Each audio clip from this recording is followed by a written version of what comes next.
Hi all, welcome to the class. So ഇന്ന് നമ്മൾ historical tourism എന്ന പേപ്പറിൻ്റെ ഒരു ക്രാഷ് കോഴ്സാണ് സ്റ്റാർട്ട് ചെയ്യുന്നത്. ഓക്കെ, അപ്പം ഈ ഒരു ഹിസ്റ്റോറിക്കൽ ടൂറിസം എന്ന് പറയുന്നതിൻ്റെ ഫുൾ കോഴ്സസ് ഓൾറെഡി നമ്മുടെ ആപ്പിൽ അവൈലബിൾ ആണ്. നിങ്ങൾ എല്ലാവരും അത് കണ്ടിട്ടുണ്ടാവുമെന്ന് വിചാരിക്കുന്നു. ഇന്ന് നമ്മൾ ഇതിൻ്റെ ഒരു ക്രാഷ് ബാച്ച് സ്റ്റാർട്ട് ചെയ്യാൻ പോവുകയാണ്. നമ്മുടെ എക്സാം വളരെ അടുത്ത് എത്തി നിൽക്കുകയാണ്. അപ്പം അതുകൊണ്ട് തന്നെ ഈ ഒരു ടോപ്പിക്കിനകത്ത് ഹിസ്റ്റോറിക്കൽ ടൂറിസം എന്നുള്ള പേപ്പറിൽ നമുക്ക് എന്തൊക്കെയാണ് ഇമ്പോർട്ടൻ്റ് ആണ് ഡിസ്കസ് ചെയ്യേണ്ടതെന്നാണ് നമ്മൾ ഇന്നത്തെ ക്ലാസ്സിൽ നോക്കുന്നത്.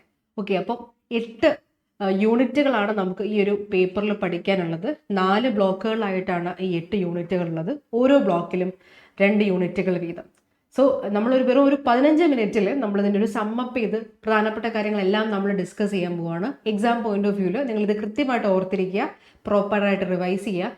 ഏതെങ്കിലും പോയിന്റ്സ് നിങ്ങൾ നോക്കാൻ വിട്ടുപോയിട്ടുണ്ടെന്നുണ്ടെങ്കിൽ നിങ്ങൾ ബാക്ക് ടു മെയിൻ ക്ലാസ്സസിൽ പോയിട്ട് അത് കുറേ കൂടി വിസ്തരിച്ച് കേൾക്കാനായിട്ട് ശ്രമിക്കുക. ഓക്കെ, അപ്പോൾ നമുക്ക് തുടങ്ങിയാലോ. സോ ഒരു മാരത്തോൺ ആണ്, നിങ്ങളും എന്നോടൊപ്പം ഓടിക്കോളൂ. അപ്പോൾ നമുക്ക് തുടങ്ങാം അല്ലേ. Yes, historical tourism block 1. അതിനകത്ത് first unit waters historical tourism. ഈ ഒരു യൂണിറ്റിൽ നമ്മൾ കാര്യമായിട്ട് പഠിച്ച കാര്യങ്ങളുടെ സമ്മറിയാണ് നമ്മൾ പറയുന്നത്. വാട്ടേഴ്സ് ഹിസ്റ്റോറിക്കൽ ടൂറിസം എന്നുള്ള ഈ ഒരു യൂണിറ്റിൽ പുരാതന തീർത്ഥാടനങ്ങളിൽ നിന്നും യൂറോപ്യൻ ഗ്രാൻഡ് ടൂറുകളിൽ നിന്നും വികസിച്ച് ഒരു ബഹുമുഖ സാമ്പത്തിക പ്രതിഭാസമായിട്ട് മാറിയിട്ടുള്ള വിനോദസഞ്ചാരത്തെക്കുറിച്ചാണ് നമ്മൾ പറയാൻ പോകുന്നത്. പണ്ട് കാലങ്ങളിൽ അത് തീർത്ഥാടനമായിരുന്നെങ്കിൽ അതിൻ്റെ ഒരു ഡെവലപ്ഡ് വേർഷനായിട്ട് നമുക്കറിയാം ടൂറിസം മാറിയിട്ടുണ്ട് അല്ലേ. ഇപ്പോൾ ടൂറിസം ഇന്ന് വളരെയധികം വികസിച്ചിരിക്കുന്ന ഒരു മേഖലയാണ്. ഭൂമിശാസ്ത്രപരമായിട്ട് നമുക്ക് ടൂറിസത്തെ 2ആയിട്ട് ഡിവൈഡ് ചെയ്യാൻ സാധിക്കും. ഒന്ന്, രാജ്യത്തിനകത്ത് തന്നെയുള്ള ട്രാവൽ, ആഭ്യന്തരമായിട്ടുള്ള യാത്രകൾ, അതേപോലെ അന്തർദേശീയമായിട്ടുള്ള യാത്രകൾ. സോ ആഭ്യന്തരവും അന്തർദേശീയവും ഇങ്ങനെ 2 രീതിയിലുള്ള ടൂറിസം ഉണ്ട്.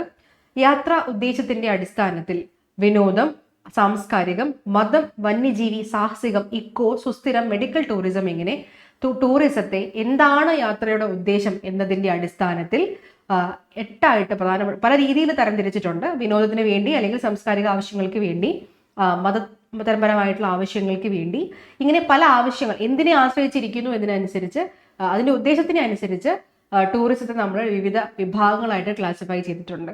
ദെൻ എന്തിനൊക്കെയാണ്, അല്ലെങ്കിൽ എന്തിനു വേണ്ടിയിട്ടായിരിക്കും വലിയ ആളുകൾ ഇങ്ങനെ ടൂർ പോകുന്നത്?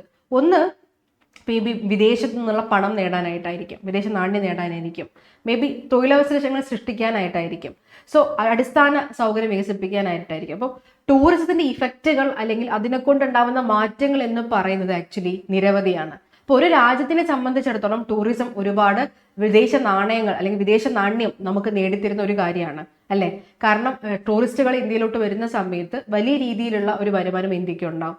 അതേപോലെ ടൂറിസം മേഖലയുമായി ബന്ധപ്പെട്ട് പ്രവർത്തിക്കുന്നവർക്ക് ഒരുപാട് തൊഴിൽ നേടാനായിട്ട് സാധിക്കും.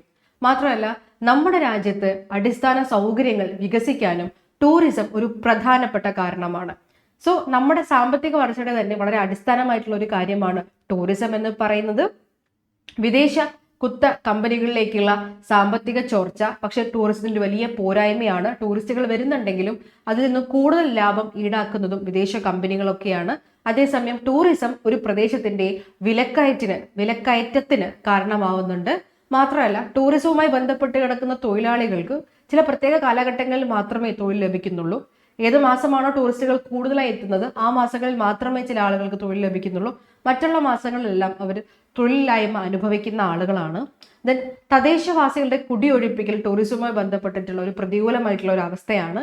അപ്പോൾ അതുകൊണ്ട് തന്നെ ടൂറിസം എന്ന് പറയുമ്പം സാമ്പത്തിക നേട്ടങ്ങളെയും അതിൻ്റെ കൂടെ തന്നെ നമ്മൾ പരിസ്ഥിതിയെ കൂടി സംരക്ഷിച്ചുകൊണ്ടുള്ള ഒരു ടൂറിസം ആയിരിക്കണം ഒരു സസ്റ്റൈനബിൾ ടൂറിസം എന്ന് പറയുന്നത്. സോ അതിനെയാണ് നമ്മൾ കൂടുതലായിട്ട് ഫോക്കസ് ചെയ്യേണ്ടത്. ഇത്തരം കാര്യങ്ങളാണ് ഈ ഒരു ചാപ്റ്ററിനകത്ത് നമ്മൾ പഠിച്ചത്. ഈ ഒരു ചാപ്റ്ററുമായി ബന്ധപ്പെട്ടുകൊണ്ട് നമുക്ക് കുറച്ച് ക്വസ്റ്റ്യൻസ് വളരെ പെട്ടെന്ന് നോക്കി പോവാം.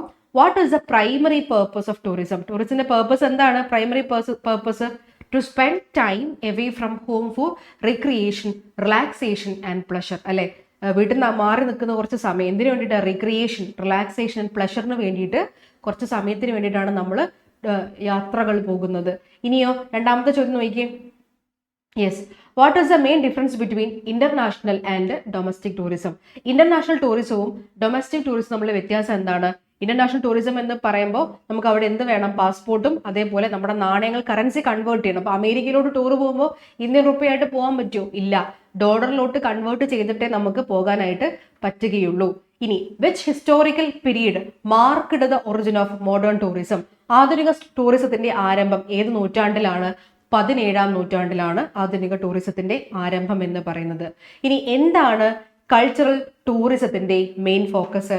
കൾച്ചറൽ ടൂറിസത്തിന്റെ മെയിൻ ഫോക്കസ് എന്ന് പറഞ്ഞു കഴിഞ്ഞാൽ എന്താണ്? ഒരു കൺട്രിയുടെ സംസ്കാരത്തെക്കുറിച്ചും ചരിത്രത്തെക്കുറിച്ചും കലകളെക്കുറിച്ചും മനസ്സിലാക്കുക എന്നുള്ളതാണ് സാംസ്കാരിക ടൂറിസത്തിന്റെ ഒരു കാതൽ. രാജ്യത്തിന്റെ സംസ്കാരം, ഹിസ്റ്ററി ആൻഡ് ആർട്ട് എന്നതിനെ കുറിച്ച് മനസ്സിലാക്കുക എന്നുള്ളതാണ്. ഇനി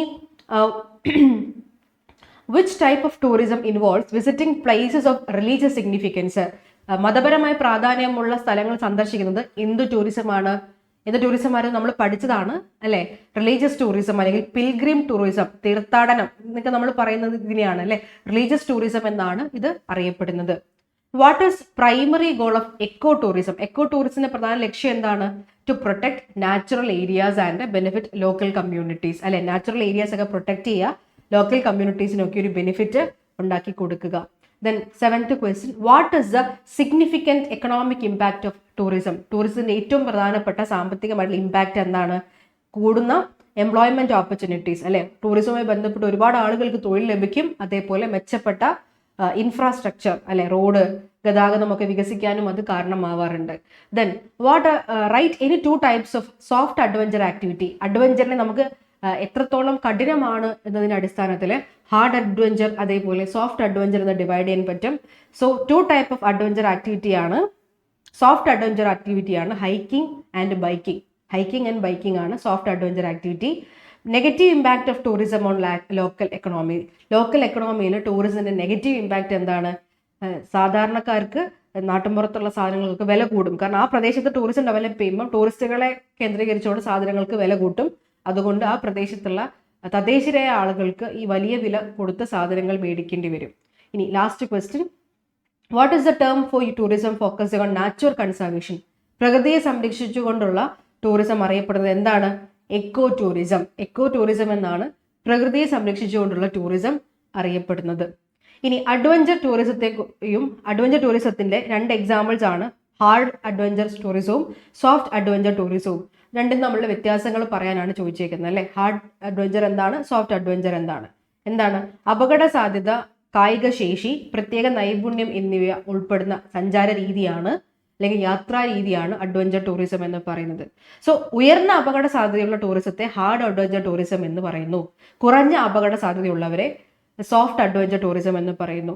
ഇനി ഹാർഡ് അഡ്വഞ്ചർ ആണെങ്കിലോ കൃത്യമായിട്ടുള്ള പരിശീലനവും ശാരീരിക ക്ഷമതയും വിദഗ്ധരുടെ സഹായവും ഹാർഡ് അഡ്വഞ്ചറിന് ആവശ്യമാണ്. അതായത് പർവ്വതാരോഹണവും സ്കൂബ ഡൈവിംഗ് പോലെയുള്ള ഡ്യൂട്ടീസ് ആണ് നമ്മൾ ഹാർഡ് അഡ്വഞ്ചറിൽ ഉൾപ്പെടുത്തിയിരിക്കുന്നത്. ഇനി സോഫ്റ്റ് അഡ്വഞ്ചർ ആണെങ്കിലോ നമുക്ക് അത്രയ്ക്ക് അപകട സാധ്യതയില്ല, പ്രത്യേകിച്ച് പരിശീലനത്തിനൊന്നും ആവശ്യമില്ല. പരിശീലനത്തിന്റെ ആവശ്യമില്ലാതെ തന്നെ നമുക്ക് പോകാൻ കഴിയുന്ന സൈക്ലിംഗ്, അതേപോലെ ക്യാമ്പിംഗ്, ഹൈക്കിംഗ്, മല കയറുമ്പോൾ ഹൈക്കിംഗ് പോലെയുള്ള പരിപാടികളൊക്കെ അതിന്റെ എക്സാമ്പിൾ ആയിട്ട് നമുക്ക് പറയാനായിട്ട് പറ്റും. നെക്സ്റ്റ് ക്വസ്റ്റ്യൻ, മെഡിക്കൽ ടൂറിസം എന്താണ്? എന്തുകൊണ്ടാണ് ഇന്ത്യ മെഡിക്കൽ ടൂറിസത്തിൽ ഒരു ആഗോള ഹബ്ബായിട്ട് മാറിയിട്ടുള്ളത് എന്നുള്ളൊരു ചോദ്യമാണ്. ഇമ്പോർട്ടൻറ്റ് ക്വസ്റ്റ്യൻ ആണ്.